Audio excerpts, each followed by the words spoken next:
Biography 19. Dunant's Red Cross. Imagine a quiet field after a terrible battle. The smoke is fading, the sun is going down, and thousands of wounded soldiers are lying on the ground, crying for water, help, and mercy. Some wear one uniform, some wear another, but pain has made them all the same. In that moment, one Swiss traveler looks at the suffering around him and cannot turn away.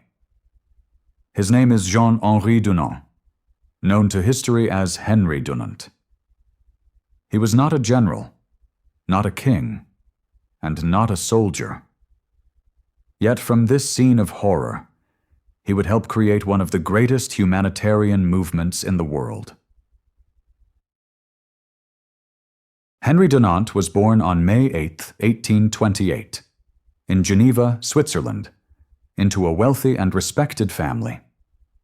Geneva was a city shaped by Protestant faith, Christian charity, and a strong sense of moral responsibility. From his childhood, Dunant learned that helping others was not only a kind action, but also a serious duty. His family encouraged compassion, service, and concern for the poor. As a young man, he became involved in religious and social work, especially through youth organizations connected to Christian service. These early experiences planted in him a deep sensitivity to human suffering, a quality that would guide his future life in a dramatic way. But Dunant did not begin his adult life as a famous humanitarian. He worked in business and banking, and later became involved in commercial projects in North Africa. Like many ambitious men of the 19th century, he hoped to build success through trade, connections, and opportunity. His business concerns eventually led him to seek help from Napoleon III, the powerful French emperor. Dunant was managing a large business in Algeria and needed water rights for his mills. To find the emperor, he traveled through northern Italy in 1859. He probably expected meetings, documents, and political influence. Instead, his journey placed him near the Battle of Solferino, a moment that would break his heart and change history. The Battle of Solferino was fought during the Second Italian War of Independence, in a Europe filled with nationalism and imperial rivalries. In other words, powerful countries were competing to grow their empires and show their strength through war. Modern armies were growing larger and more destructive, but medical care for wounded soldiers remained terribly disorganized. At that time, armies did not have enough doctors, and they often left their wounded soldiers behind on the grass to die alone once the fighting moved away. After the battle, the field became a place of chaos and despair.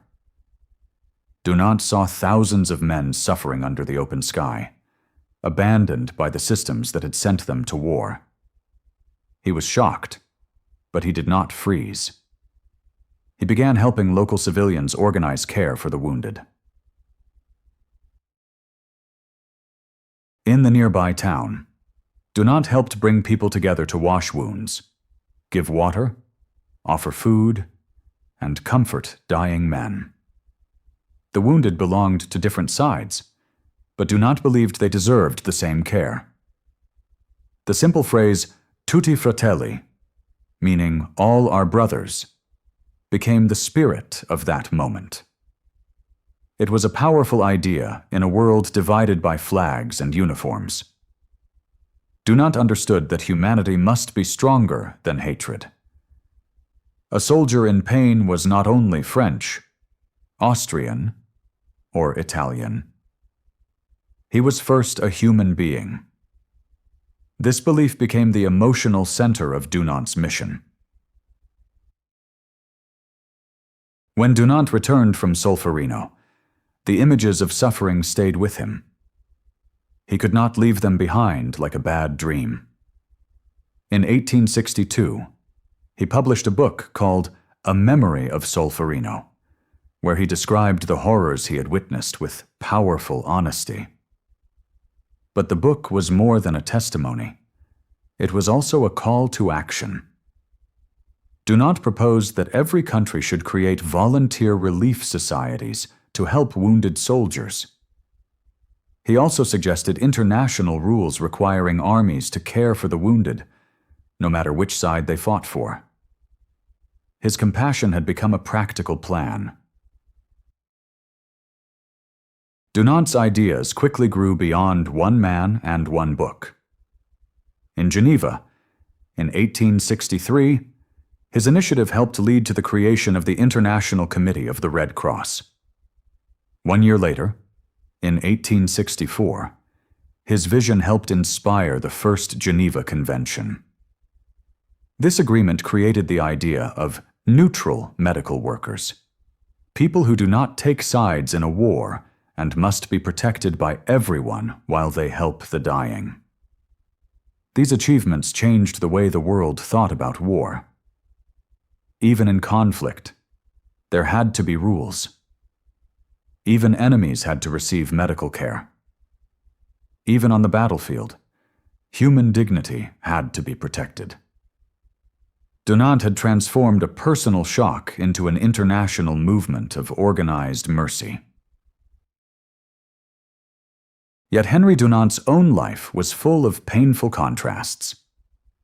Although he was born into wealth, he later suffered business failure, bankruptcy, public humiliation, and exclusion from Geneva society. For many years, he lived in poverty and obscurity, meaning that the world had forgotten who he was, while the movement he inspired continued to grow across the world. His role was even disputed, and he spent years trying to restore his reputation. But in 1901, the world finally recognized him as one of the first great symbols of humanitarian action when he received the first Nobel Peace Prize. He died in Haydn, Switzerland, on October 30th, 1910. Today, his birthday, May 8th, is celebrated as World Red Cross and Red Crescent Day, reminding the world that one person who refuses to look away can turn compassion into a global movement.